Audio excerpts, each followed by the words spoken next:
2 মিনিটের ভিডিওই আজকের আয়োজনে থাকছে আহসান মঞ্জিল সম্পর্কে। অবস্থান, ইতিহাস, স্থাপত্যশৈলী নিয়ে ছোট করে বিস্তারিত। প্রথমে জানা যাক অবস্থান। পুরনো ঢাকার ইসলামপুরে বুড়িগঙ্গা নদীর তীরেই এর অবস্থান। এটি পূর্বে ছিল ঢাকার নবাবদের প্রাসাদ, বর্তমানে এটি জাদুঘর হিসেবে ব্যবহৃত হচ্ছে। সদরঘাট বা পুরান ঢাকার যে কোনো স্থান থেকে রিকশায় করে পৌঁছে যেতে পারেন এই আহসান মঞ্জিলে। সময় থাকলে হাঁটতে হাঁটতে অলিগলির মধ্য দিয়েও যেতে পারেন এখানে।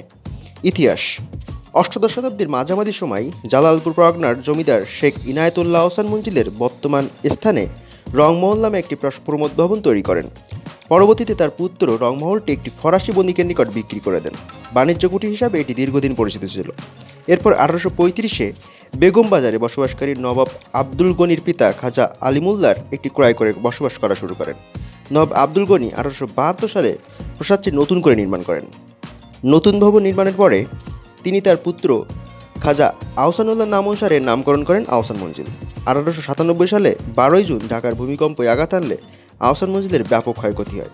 আহসান মঞ্জিলের দক্ষিণের বারান্দা সহ ইসলামপুর রোড সংলগ্ন নহবত খানাটি সম্পূর্ণ ভেঙে পড়ে। পরবর্তীতে নবাব আহসানুল্লাহ তা পুনর্নির্মাণ করেন। স্থাপত্যশৈলী: এই প্রাসাদের ছাদের উপরে একটি গম্বুজ আছে। একসময় এই গম্বুজটি চূড়াটি ছিল ঢাকা শহরের সর্বোচ্চ চূড়া। মূল ভবনের বাইরে ত্রিতোরকান্বিষ্ট প্রবেশদ্বার দেখতে খুবই সুন্দর। একইভাবে উপরে ওঠা সিঁড়িগুলো সবার দৃষ্টি আকর্ষণ করে। পূর্ব ও পশ্চিম প্রান্তে দুটি মনোরম খিলান আছে যা সবচেয়ে সুন্দর। আহসান মঞ্জিলের অভ্যন্তরে দুটি অংশ, বৈঠকখানা ও পাঠাগার আছে পূর্ব অংশে। পশ্চিম অংশে আছে নাচঘর ও অন্যান্য আবাসিক কক্ষ। নিচুতলায় দরগা গৃহ ও ভোজন কক্ষ। ফটোগ্রাফি প্রিয় মানুষদের জন্য পারফেক্ট একটি জায়গা হচ্ছে আহসান মঞ্জিল। দুপুরের পরেই এখানে এমন আলোকোজ্জ্বল একটা পরিবেশ সৃষ্টি হয় যে কেউই না ছবি তুলে থাকতে পারে না। অবসরে আপনার জন্য সেরা একটি জায়গা এটি।